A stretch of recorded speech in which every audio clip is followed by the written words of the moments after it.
आपने हुर्मुज़ से तो इंडिया का भी पेट्रोल गुजरता है, बांग्लादेश का पेट्रोल भी गुजरता है, श्रीलंका का पेट्रोल भी गुजरता है, चीन का तो सारा वहीं से जाता है। तो वहाँ कहीं पे महंगा नहीं हुआ पेट्रोल, वहाँ कहीं पर ऐसी चीज़ें नहीं हुई। तो पाकिस्तान में ये सारी चीज़ें इन्होंने महंगी कर दी।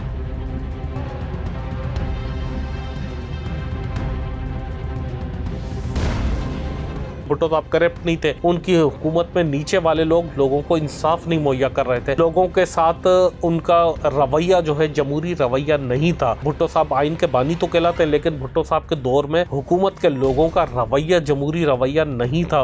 माजरत के साथ पाकिस्तान के लोगों के साथ ये चीज़ें लोगों को तकलीफ दे रही थी।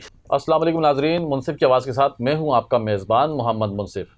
नाजरीन, बढ़ती हुई जंग की तरफ की जो सूरत हाल है, इसके साथ ही पाकिस्तान का हर आम शहरी जैसे कि मुतासिर हो रहा है, उसी सिलसिले में आज हम बात करेंगे कि पेट्रोल की बढ़ती हुई कीमतें तो एक तरफ, लेकिन उस पर लगाई गई लीवी जो टैक्स है वो एक तरफ जानलेवा साबित हो रही है। इसके अलावा भी हम बात करेंगे कि अपोजिशन मुत्तहद हो रही है और हुकूमत की टांगें लड़खड़ा रही हैं। ऐसा क्यों है?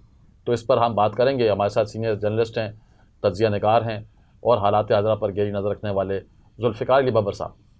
बबर साहब, आपको खुशामदीद कहते हैं हमारे प्रोग्राम में। आप अपनी मसरूफियात में से वक्त निकाल के लाएँ। तो ये बताएं कि ये जंग तो ठीक है हो रही है, उसकी कीमतें बढ़ रही हैं, आलमी मंडी में कीमतें बढ़ रही हैं, लेकिन अगर पाकिस्तान की हुकूमत अवाम को ये लीवी की छूट दे दे, लीवी का जो टैक्स है ये ख़त्म कर दे, तो आप क्या समझते हैं, कुछ पाकिस्तान के शहरियों की हालात बेहतर नहीं होंगे? बहुत शुक्रिया आपका कि आपने इस हसास मौजू की तरफ बात की। देखें, हुकूमत इस वक्त ओवर कॉन्फिडेंस का शिकार हो गई है। हुकूमत या पूरा सिस्टम, हुकूमत के साथ जो बाकी लोग हैं वो भी सारे के सारे ओवर कॉन्फिडेंस का शिकार हो गए, क्योंकि जो इंटरनेशनल प्रोफाइल है वो पाकिस्तान की बहुत अच्छी हो गई है। पाकिस्तान के फील्ड मार्शल को जो है डोनाल्ड ट्रंप नाम लेकर पुकारते हैं। यह वजह है तकब्बुर में आने की। जो शहबाज शरीफ हैं उनको माय बेस्ट फ्रेंड कहते हैं। तो ये चीज़ें कोई मजाक नहीं है सर। अमेरिका का प्रेसिडेंट किसी आर्मी चीफ को, पूरी दुनिया के 210 ममालिक में से कोई ऐसा आर्मी चीफ नहीं होगा, फ़ौज का सरबराह जिसका नाम, इंक्लूडिंग अमेरिका खुद, कि जिसके आर्मी चीफ का नाम जो है अमेरिकन प्रेसिडेंट याद रखे। ये बात तो सही कह रहे हैं आप। तो ये जो है अपने आप में बहुत बड़ा तारीखी चीज़ें हैं। अब जब ये सारी चीज़ें हैं, हमारे चीन से ताल्लुकात अच्छे हैं, हमारे रूस से ताल्लुकात अच्छे हैं, तो ये ओवर कॉन्फिडेंस का शिकार होगा। इन्होंने दाखिली मामलात पर जो है तवज्जो देना छोड़ दी, और दाखिली मामलात पर ये बिल्कुल तवज्जो नहीं दे रहे हैं। इसी के साथ साथ जो है आपने देखा कि जिस तरह पाकिस्तान में महंगाई बढ़ रही है, पेट्रोल 450 रुपये लीटर के करीब पहुंच चुका है। कोई पता नहीं कहां तक जाए, कितना जाए, कोई पूछने वाला नहीं है। अब इसको तशबीह अगर आप किसी हुकूमत के तर्जुमान से पेट्रोल की बात करेंगे कि महंगा हुआ है, तो वो कहेंगे आबने हुर्मुज़ बंद है, जिस दिन वो खुलेगी तो पेट्रोल नॉर्मल हो जाएगा। अब मुझे समझ में नहीं आता है, आबने हुर्मुज़ से तो इंडिया का भी पेट्रोल गुजरता है, तो इंडिया में तो पेट्रोल महंगा नहीं हुआ। यही तो बात है, यही सवाल है आम शहरी का। आबने हुर्मुज़ से तो बांग्लादेश का पेट्रोल गुजरता है, श्रीलंका का पेट्रोल भी गुजरता है, और चीन का तो सारा वहीं से जाता है। तो वहां कहीं पे महंगा नहीं हुआ पेट्रोल, वहाँ कहीं पर ऐसी चीज़ें नहीं हुई।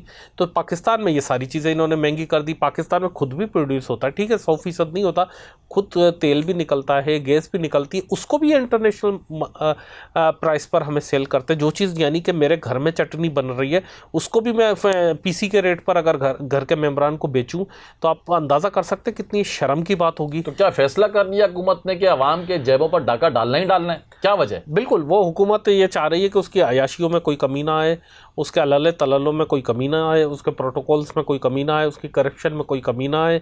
वो ये समझते हैं कि उनके बाहर से जो मामला क्योंकि सेटल हो गए हैं, अमेरिका से, रूस से, चीन से, सऊदी अरब से, ईरान से, सबसे बड़े बेस्ट आइडियल मामला चल रहे हैं। इंडिया प्रेशर में आया हुआ है, तो वो समझ रहे हैं कि अब हम खाने का वक्त है, जो मर्जी है करें। होना क्या चाहिए, अब होगा क्या ये देखें, होगा तो हमें अगर माजी से सबक लेना चाहे तो जुल्फ़िकार अली भुट्टो साहब का, जिन लोगों ने दौर देखा है, हम ज़ाहिर उस टाइम पैदा नहीं हुए थे, लेकिन हमने उसको स्टडी किया है, तो वो अपने ज़माने के सबसे कामयाब तरीन जो है खारजी उमूर में थे पाकिस्तान की हिस्ट्री में। अच्छा, इसी पर दूसरा सवाल मेरा यही था आपसे, आपने ये बात कर भी दी है, तो ये अब मेरा ख्याल तो यही है कि ये जो है पेट्रोल की बढ़ती हुई कीमतें और उस पर लगाया जाने वाला टैक्स, ज़ालिमाना टैक्स है, इसी के पेश नज़र जो महंगाई हो रही है मुल्क के अंदर, मेरा ख्याल है अपोजिशन को मौका मिल गया, ये मुत्तहद हो रही है और हुकूमत की टांगें भी लड़खड़ाने लगी हैं क्या कहते हैं आप इस पे? एब्सोल्युटली लड़खड़ा रही है।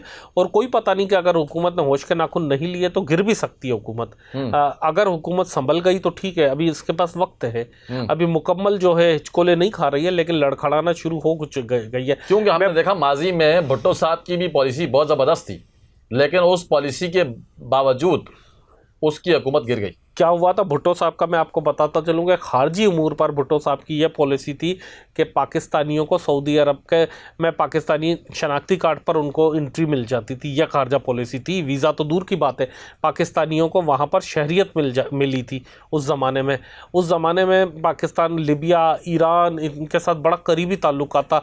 रूस जो सोवियत यूनियन उस ज़माने में पाकिस्तान के खून का प्यासा होया हुआ था चंद साल पहले तक, तो उसने ये स्टील मिल हमें गिफ्ट में दी थी बनाकर, जो आज तक हम रिपेयर नहीं कर सकते, ये वाली उस ज़माने में।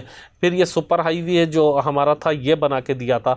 तो हमारे ने चीन से ताल्लुकात उस ज़माने में आगाज़ किया था भुट्टो साहब ने, तो आइडियल पोजीशन थी। इसी तरह इकोनॉमिकल अगर हम देखें तो इकोनॉमिकल भी बेहतरीन पोजीशन थी।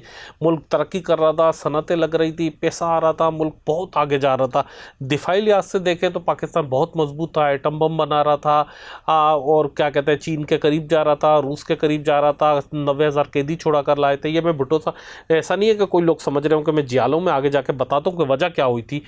भुट्टो साहब बहुत बेहतरीन, भुट्टो साहब ने आइन बनाया, भुट्टो साहब ने इस्लामी मामलात को हल किया, चाहे कादियानी वाला इशू हो, दीगर इशूज़ हो, यानी कि बड़ा बहुत काम सक्सेसफुल किया उनकी रही। इसमें कोई दो राय नहीं है। कायदे आज़म के बाद अगर कोई पॉपुलर लीडर पाकिस्तान में है तो जुल्फ़िकार अली भुट्टो है। लेकिन उनकी जो दाखिला पॉलिसी थी इंतही पुअर थी, इंतही बेकार थी, इंतही ख़राब थी।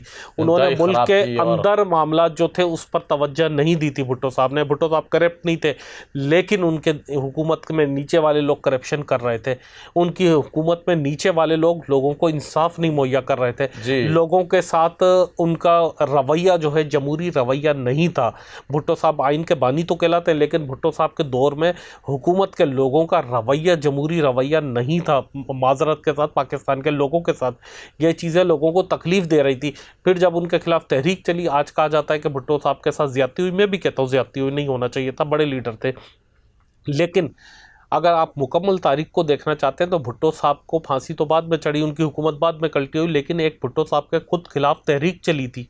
बड़े पैमाने पर उस ज़माने की अपोजिशन ने तहरीक तो चलाई आप थी। क्या समझते हैं कि पाकिस्तान की जो मौजूदा हुकूमत है माजी की गलतियों से सबक नहीं सीख रही? इसका मतलब ये है कि वो भी धड़म तख्ता हो जाएगी। सर, जब जुल्फ़िकार अली भुट्टो जैसे शख्स नहीं बच सके, क्या जनरल जिया में इतनी ताकत थी कि भुट्टो को फांसी चढ़ा दे? सही बात उसकी इतनी हैसियत थी जनरल जिया की? नहीं थी हैसियत, क्योंकि अवाम मायूस हो गई थी, अवाम थक गई थी, अवाम परेशान थी।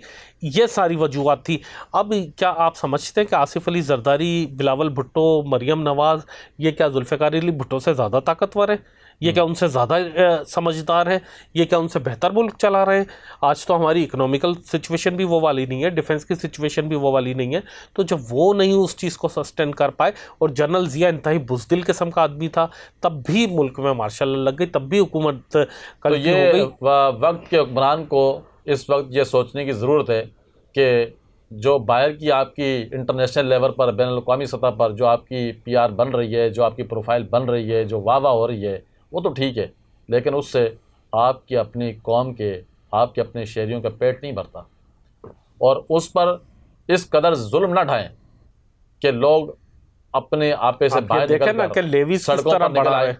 और आपका धड़म तख्ता हो जाए। यही वजह है कि शहरी हलकों के अंदर ये बात तेज़ी से फैल रही है कि जरदारी साहब का आना जाना लग रहा है, उनकी सदारत को ख़तरा है, या ये अब तो ये जो अपोजिशन मुत्तहद हो रही है इसकी वजह से हुकूमत की टांगें लड़खड़ा रही हैं। तो मैं समझता हूँ कि हुक्मरानों को अपनी गलतियों से सबक सीखना चाहिए। नाज़रीन, इसी तरह की मज़ीद और दिलचस्प तबसरे, तज़किये, वीडियोस आपके लिए लेके आते रहेंगे। आपसे दरख्वास्त है हमारे चैनल को सब्सक्राइब करें, बेल आइकॉन को प्रेस करें, वीडियोस को लाइक शेयर करें, कमेंट्स बॉक्स के अंदर अपनी तजावीज़, तनकीद और मशवरे देना मत भूलिएगा। और अगले प्रोग्राम तक आपसे इजाज़त चाहेंगे, तब तक के लिए हमें इजाज़त दीजिए। अल्लाह ने के बाद।